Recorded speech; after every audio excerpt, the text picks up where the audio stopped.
आज solid state का lecture 4 चलेगा। लेक्चर 3 में मैंने बताया था space lattice, crystal lattice, lattice point, उसी को मैं आज कंटिन्यू कर रहा हूँ। ठीक है, देखिए स्पेस लैटिस और क्रिस्टल लैटिस। ठीक है, यह मैं थोड़ा सा बता भी दिया था। क्या बताया था कि जो स्ट्रक्चरल यूनिट होते हैं या जो कंस्टिट्यूएंट पार्टिकल होते हैं किसी भी क्रिस्टल में कंस्टिट्यूएंट पार्टिकल या स्ट्रक्चरल यूनिट का जो 3 डायमेंशनल अरेंजमेंट होता है उसी को हम क्या बोलते हैं, स्पेस लैटिस या क्रिस्टल लैटिस। तो क्या लिख सकते हैं, the 3 dimensional arrangement of constituent particle in a crystal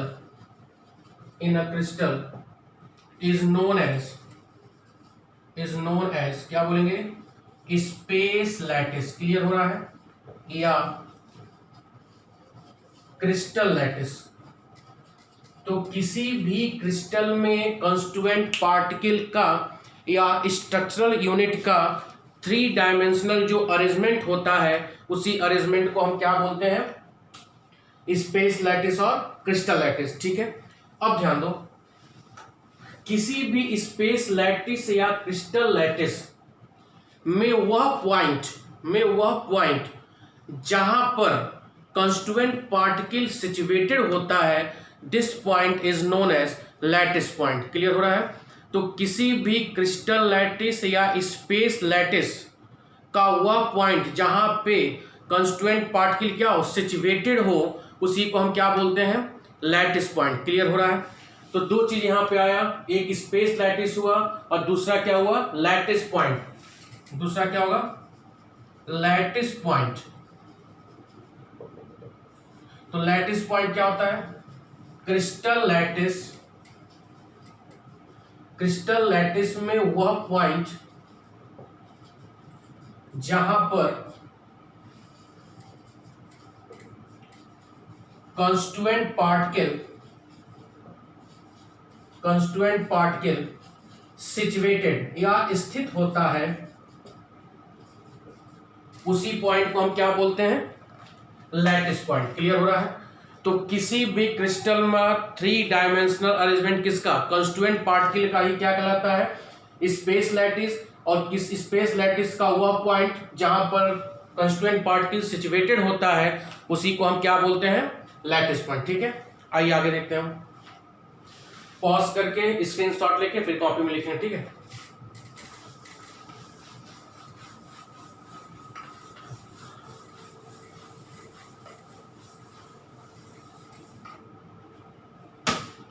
अब हम बात करते हैं यूनिट सेल। किसकी बात करते हैं, यूनिट सेल। ठीक है, तो यूनिट सेल वह स्मॉलेस्ट 3 डायमेंशनल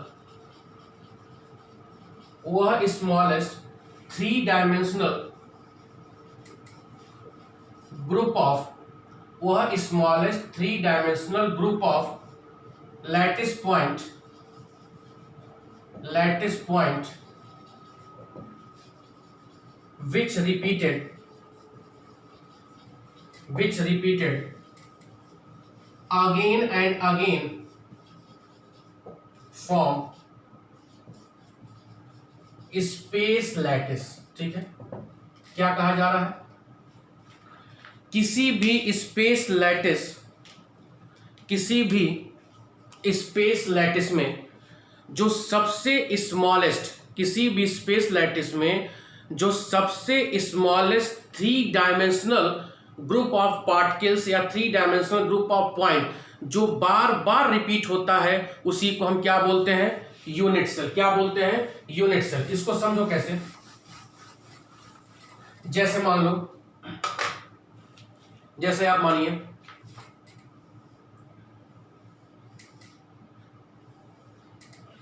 यह आपने एक कमरा बनवाया, ठीक है, एक रूम बनवाया, यह रूम पूरा खाली है।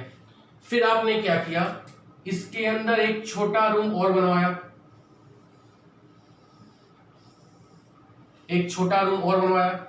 फिर आपने क्या किया, एक और छोटा कमरा बनवाया, ठीक है। फिर आपने क्या किया, एक और छोटा कमरा बनवाया। फिर आपने क्या किया, एक और छोटा कमरा बनवाया। ऐसे करते करते एक ऐसा छोटा कमरा आएगा, या ऐसे करते करते एक ऐसी स्थिति आएगी जहां पर यह जो बड़ा कमरा था वह पूरा बड़ा कमरा अब क्या हुआ, भर गया छोटे छोटे कमरों से। क्लियर हो रहा है? पहले आपने क्या किया, एक बड़ा कमरा बनवाया, फिर छोटा कमरा बनवाया, फिर छोटा, ऐसे करते करते पूरे बड़े कमरे को आपने भर दिया। तो यह जो पूरा बड़ा कमरा जो भर गया, इस पूरे बड़े कमरे को हम क्या बोलेंगे, स्पेस लैटिस। क्या बोलेंगे? स्पेस लैटिस, ठीक है। और जो यह छोटा छोटा कमरा होगा इसी को हम क्या बोलेंगे, यूनिट सेल। क्लियर हो रहा है? तो इसका मतलब कह सकते हैं यूनिट सेल ही बार बार रिपीट होकर एक किसका निर्माण करता है, स्पेस लैटिस का। क्लियर हो रहा है? फिर मैं कंटिन्यू कर रहा हूं, फिर मैं समझा रहा हूं। एक बड़ा जूते का डब्बा लीजिए, जूते का जो बड़ा डब्बा होता है उसमें एक और जूते का डब्बा छोटा रखिए। फिर छोटा करते करते एक ऐसी स्थिति आएगी जो पूरा जूते का डब्बा होगा वह छोटे छोटे डब्बों से पूरा भर जाएगा। तो पूरा जूते का डब्बा जो पूरा सॉलिड हो गया है उसको हम क्या बोलेंगे, स्पेस लैटिस या क्रिस्टल लैटिस। और उस जूते के डब्बे में जो छोटा छोटा जूता का डब्बा होगा उसको हम क्या बोलेंगे, यूनिट सेल। क्लियर हो रहा है?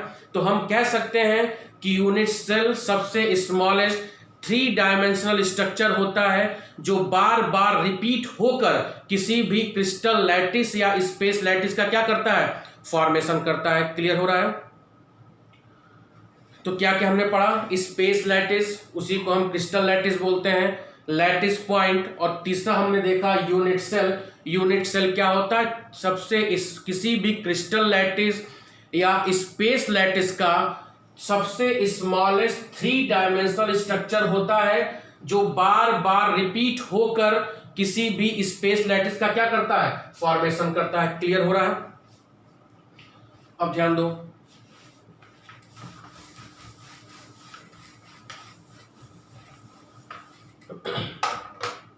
अब देखिए यूनिट सेल की ही बात करेंगे।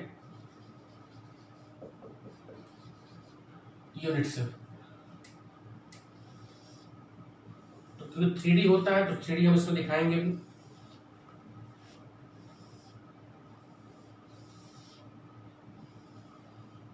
ठीक है,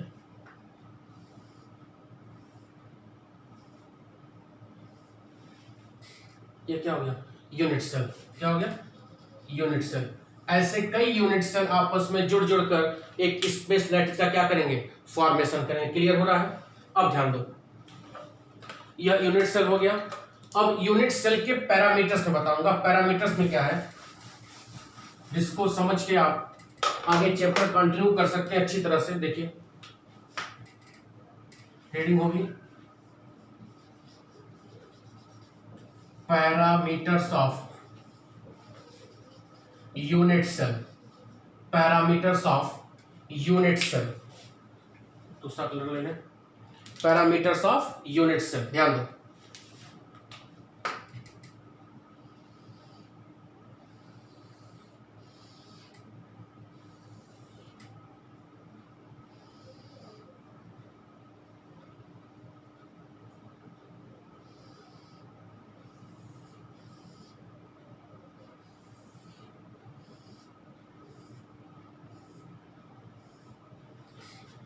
ठीक है।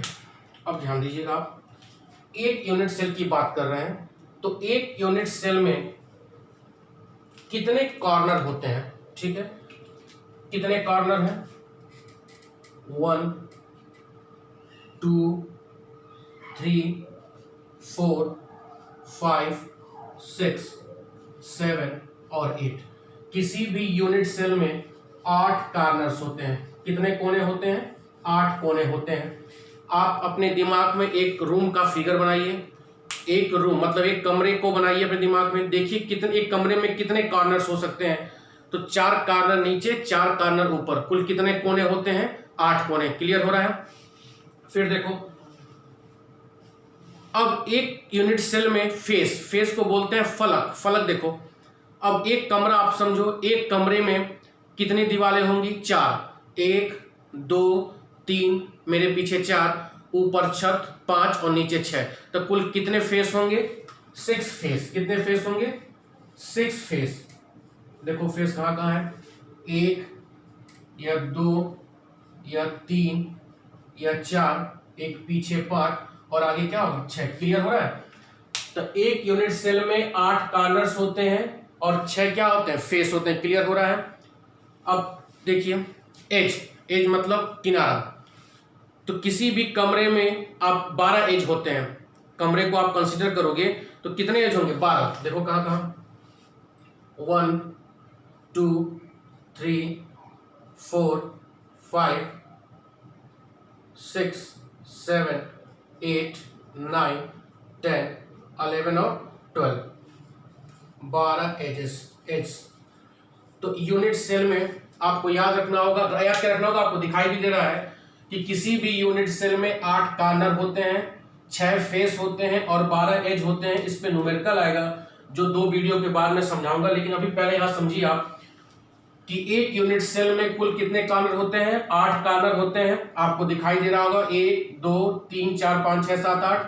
कितने फेस होते हैं? 6 फेस होते हैं। और कितने एज? 12 एज होते हैं। क्लियर हो रहा है? अब आगे ध्यान दो।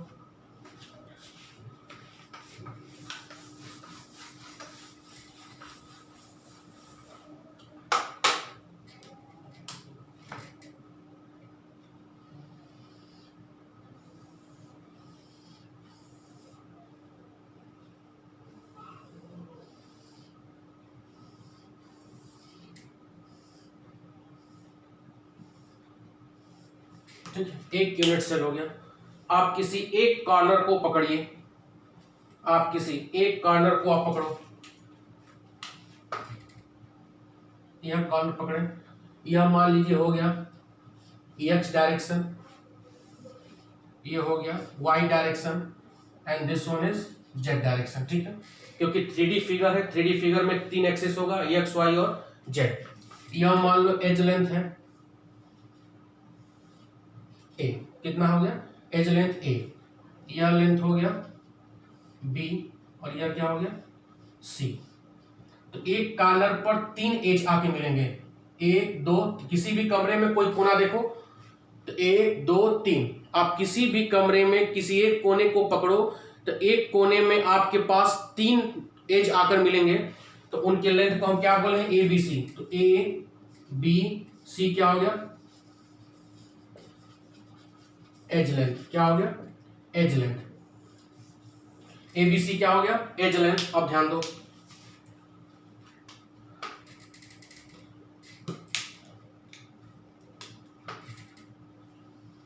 This is the alpha,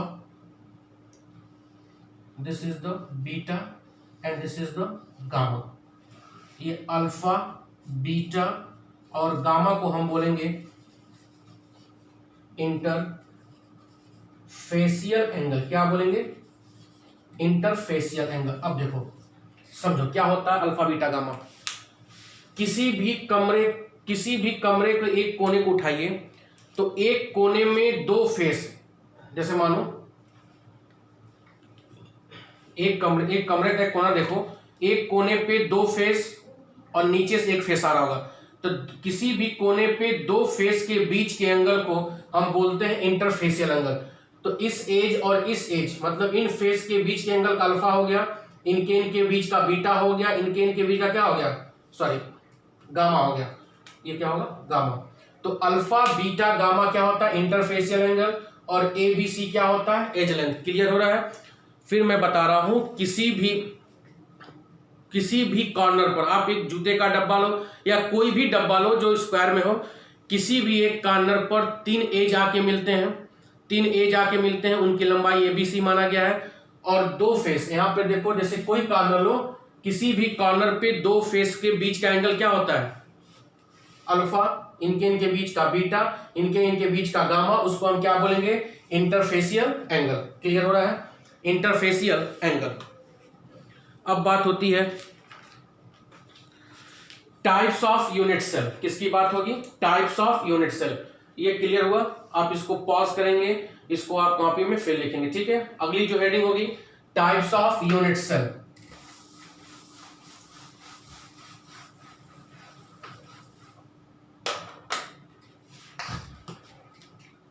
types of unit cell. Types of unit cell, ठीक है? थोड़ा ध्यान दीजिएगा। यूनिट सेल को हम 4 पार्ट में क्लासिफाई किए गए, 4 पार्ट में क्लासिफाई किए गए। देखो,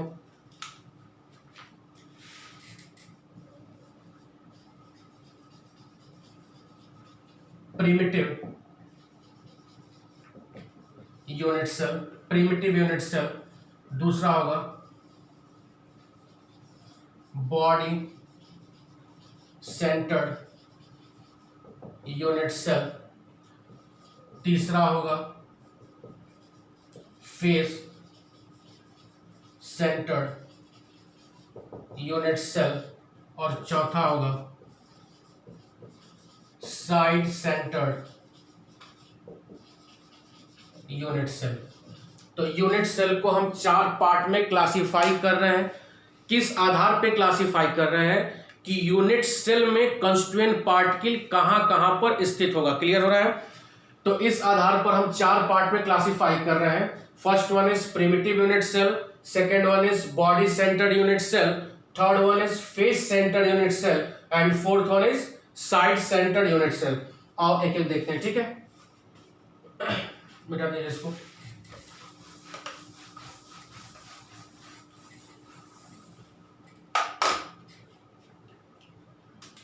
तो पहला क्या है?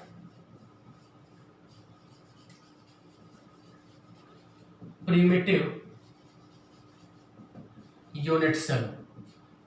प्रिमिटिव यूनिट सेल या इसी को हम बोलेंगे सिंपल यूनिट सेल। क्या बोल सकते हैं? सिंपल यूनिट सेल, ठीक है?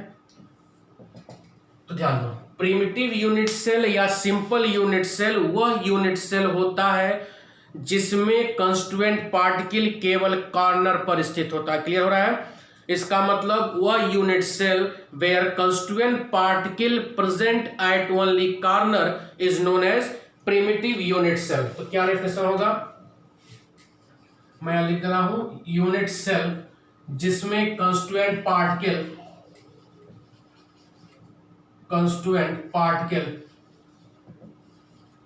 Present only at the corners, present only at the corners, ठीक है? तो प्रिमिटिव यूनिट सेल फिगर बना दे रहा हूं। प्रिमिटिव यूनिट सेल वह यूनिट सेल होता है जिसमें कंस्टिट्यूएंट पार्टिकल केवल कॉर्नर्स पर ही स्थित होते हैं, उसको हम क्या बोलते हैं? प्रिमिटिव यूनिट सेल, ठीक है? यह कंस्टिट्यूएंट पार्टिकल 1 2 3 4 5 6 7 8। तो जिस यूनिट सेल में कंस्टिट्यूएंट पार्टिकल केवल कॉर्नर्स पर होता है उसको हम क्या बोलते हैं? Primitive unit cell. याद रहेगा, कोई पूछेगा तो प्रिमिटिव यूनिट सेल वह सेल होता है जिसमें कंस्टिट्यूएंट पार्टिकल केवल किसमें होते हैं? कॉर्नर्स में होते हैं, ठीक है? मैं मिटा रहा हूं। फिर सेकंड क्या है?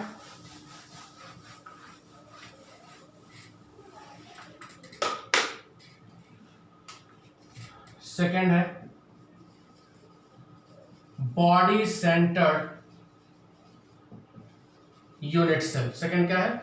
Body centred unit cell. समझो इसको, बॉडी सेंटर्ड यूनिट सेल वह यूनिट सेल होगा, एक मिनट फ्री होना, ठीक है? बॉडी सेंटर्ड वह यूनिट सेल होगा जिसमें कंस्टिट्यूएंट पार्टिकल कॉर्नर पर तो होगा 1 2 3 4 5 6 7 8 और एक उसके सेंटर में स्थित होगा। क्लियर हो रहा है? तो बॉडी सेंटर यूनिट सेल वह यूनिट सेल होगा जिसमें constituent particle situated at the center of body या at the center of unit cell in addition of particle present at the corner। Clear हो रहा है? तो बॉडी सेंटर यूनिट सेल वह unit cell होगा जिसमें कंस्टिट्यूएंट पार्टिकल यूनिट सेल के centre में भी होगा और कहां पे होगा? कॉर्नर पे। मतलब constituent particle present at the centre of unit cell as well as the corner of unit cell and this unit cell is known as body center unit cell। ठीक है, चौथा आते हैं, सॉरी तीसरा, फेस सेंटर्ड यूनिट सेल। तीसरा क्या है? Face centred unit cell. ध्यान दो, फेस सेंटर्ड यूनिट सेल, मैं फिर बना रहा हूं फिगर।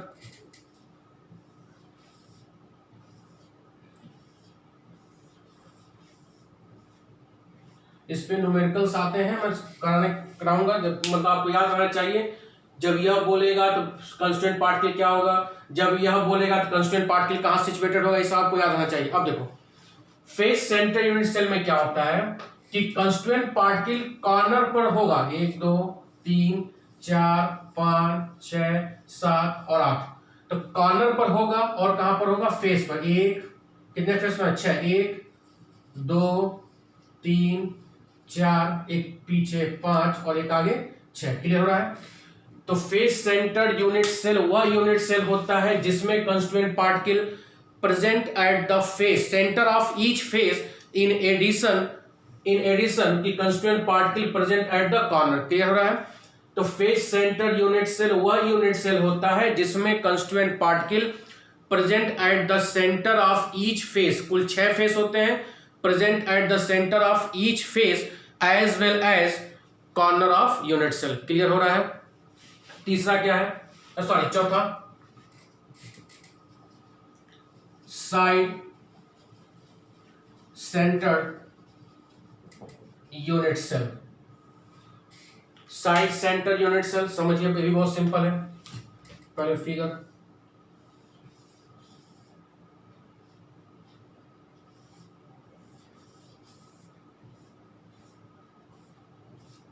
तो सबसे बेसिक क्या आएगा कि कंस्टिट्यूएंट पार्टिकल कहां होगा? कॉर्नर पर होगा। 1 2 3 4 5 6 7 8, ये हो गया।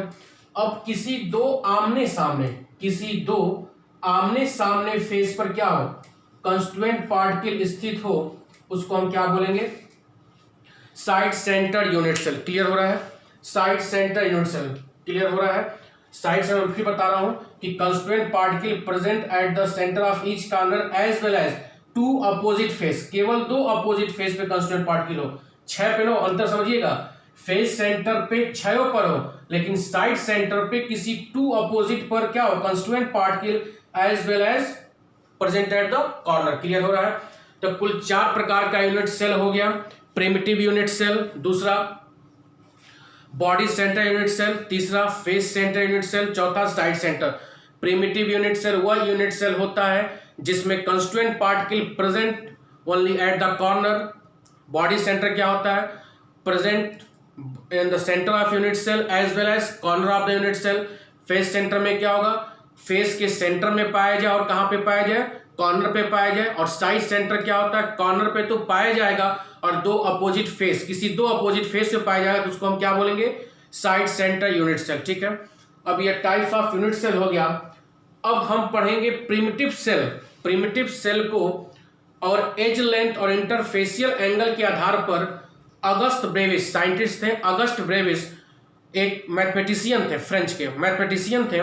उन्होंने प्रिमिटिव सेल को बताया कि कुल प्रिमिटिव सेल केवल 7 प्रकार में ही एग्जिस्ट कर सकता है। मतलब प्रिमिटिव सेल केवल 7 प्रकार का ही हो सकता है और इन्हीं 7 प्रकार का उन्होंने बोला 7 क्रिस्टल सिस्टम या ब्रेविस, BRAVAIS, ब्रेविस लैटिस का। क्लियर हो रहा है?